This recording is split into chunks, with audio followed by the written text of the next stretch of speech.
संसार में जीने के लिए पहला संस्कार की जरूरत है। शिक्षा के साथ साथ गुरु दीक्षा की जरूरत है। शिक्षा के साथ साथ भक्ति की जरूरत है। शिक्षा और भक्ति दोनों जिस मनुष्य की अंदर है वो संसार में सुखी है। जिसके अंदर भक्ति नहीं है तो उसके अंदर कोई प्रेम भी नहीं है, क्योंकि भक्ति नहीं है तो समझ लीजिए सूखा हुआ एक वृक्ष की तरह है। ज्ञान है अब भक्ति न है तो उस ज्ञान को रख करके क्या कीजिएगा आप? वो ज्ञान क्या काम का आएगा? या तो कहीं डूब करके मर जाएगा और कहीं आत्महत्या कर लेगा या सेल्फेस की गोली खा करके मर जाएगा। ज्ञान है तो, और भक्ति है तो सब कुछ को धो देते हैं। कितनों मैल कपड़ा क्यों न हो, मगर साबुन और सर्फ मिल जाते हैं अब बढ़िया धोबी मिल जाते हैं तो सारे दाग छूट जाते हैं। इसी तरह भक्ति करने के लिए गीता पढ़ लेने से विद्वान भी नहीं बन सकता है। पढ़ लिख लेने से विद्वान नहीं होता है।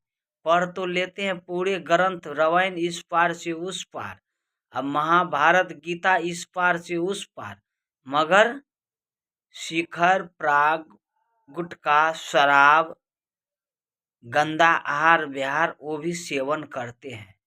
तो उसको पढ़े हुए लिखे हुए आदमी को कैसे विद्वान मान ले?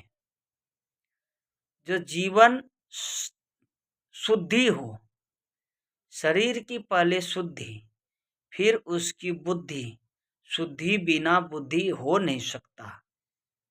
तो पहले शरीर को सिद्ध करे पूर्ण तरह से, और जब सिद्ध हो जाते हैं तो इसी में भक्ति की अंकुर लेते हैं।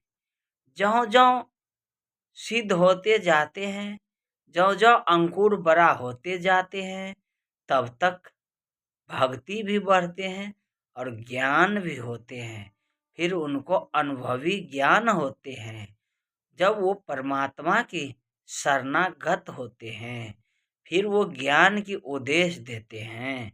विद्यार्थी पढ़ लिख करके विद्वान डिग्री बन जाते हैं, जब जाकर के वो मास्टर बनते हैं, प्रोफेसर बनते हैं, फिर वो ज्ञान का उपदेश देते हैं। इसी तरह कठिनाई से कठिनाई तक का परिश्रम की सामने जब करते हैं तब इस संसार में एक पुष्प की तरह खेलते हैं। अभी के समय में संसार को सब कुछ मिला है, जिसके जीवन में भक्ति नहीं मिला है तो वो सुना सुना है। जैसे वृक्ष तो लगाए गए हैं, अब फल नहीं लगे तो उस वृक्ष का क्या फायदा? एक ही फायदा है कि छाया लगेगा, गाछ तर बैठेगा तो पेड़ के नीचे, मगर गर्मी में ठंडा लगेगा, शीतलता होगा, एक ही काम हो सकता है। उससे मीठे की आशा नहीं है, उसमें गुठली नहीं आएगी, वो मार्केट बिकने के लिए नहीं जाएगा। जब पेड़ कटेगा या तो तख्त बनेगा या दरवाजा बनेगा या जलावन में चला जाएगा। यही काम है, क्योंकि उसकी जीवन इतना अच्छा नहीं है। अगर वही वृक्ष फल दे और मीठा लगे तो खाने वाले को भी मन खुश हो जाएगा, और जो लेगा बेचेगा और खाएगा उसका भी मन अच्छा होगा और शांति होगा।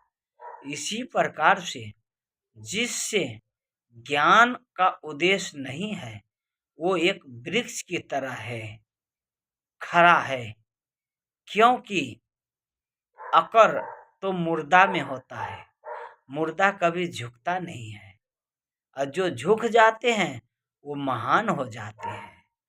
मैं अपना वाणी को विराम देते हुए आप लोग को शाही बंदगी, शाही बंदगी, शाही बंदगी, 3 बंदगी ये हैं, एक माता, एक पिता, एक गुरु की। गुरु को भगवान की आदर दिया जाते हैं।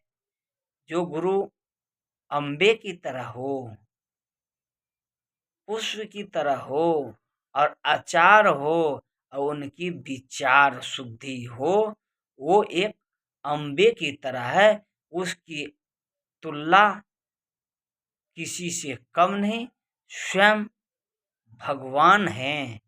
शाही बंदगी, शाही बंदगी।